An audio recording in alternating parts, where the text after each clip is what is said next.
هەرەماینە پیرۆزەیە کە بەڕاستی خوای گەورە دیسان چەندان جارێک خۆی بەڵێنی داوە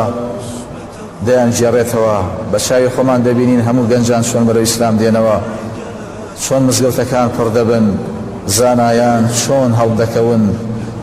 هەموو کتێبە کۆنەکان دەهێنرێت و دووبارە لە چاپ دەدرێتەوە و پاک و پوخت دەکرێ و دەگەینەوە سەر ئەو مژدەی پێغەمبەری خوا صلی الله علیه وسلم کە فەرمووی لە کۆتاییە دەبێتە خلافەة على منهاج النبوة، دەبێتە خەلیفایەتێک بە شێوەی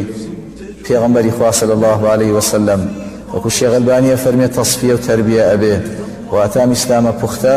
لە هەموو ئەو خەوش و خەواڵ و بیدع و خرافات و ئیسرائیلیات و فەرموودە لاواز و هەڵبەسرا و بۆ چوونە شەوت و لارەکان پاک دەکرێتەوە و دەبێتە ئاینێکی پاک و پوخت بۆ ئەوەی کە هەموو مسلمانان سوودمەند بن لێی. ئەوە تا هەموو ڕێبازەکانی سەرزەوی شکستیان خوارد، هەم بە شوێعی و هەم بە لیبرالی و هەم بە عەلمانی و هەر بە هەموویەوە لە کۆتاییشدا هەر ڕێبازە گەورەکە و پیرۆزەکەی ئیسلام بەردەوام دەبێ. مسلمانان خاوەنی زۆرترین ژمارن لە بەراورد لە ئومەتەکانی تر،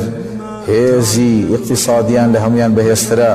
خاوەنی زۆرترین ئاوی ژێرزەوین، خاوەنی زۆرترین نەوتی ژێرزەوین و هەروەها خاوەنی ئەخلاقن کە هیچ میلەتانێ بە وێنەی میلەتی ئیسلام ڕەوش بەرز و ڕەوش جوان نین.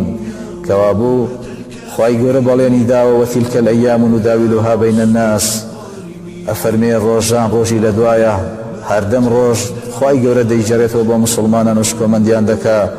ئەوانەی کە میلەتانی تر بەهۆی گوناه و تاوانیانەوە خوای گەورە فەئەذاقەهم الله لباس الجوع والخوف بما كانوا يصنعون. ئەگەر حەوڵات ئیتیحادی سۆڤێتی جاران بێ خاوەنی بەهێزترین چەکیە تۆمی بێ لە ڕووی دنیایە و خاوەنی گەورەترین اقتصاد بێ بەبێ هیچ هۆیەک لەبەر یەک هەڵوەشێ و بە تێکڕا هەرس بێنێ، کەواتە هەموو ئەوانی تری چاوەڕی هەرسیان لێ دەکرێ و سەرنجامیش ئومەتی ئیسلام شوێنیان دەگرێتەوە و لە زەمانی پێغەمبەر عیسای گەورەیە عەلەیهی السەلام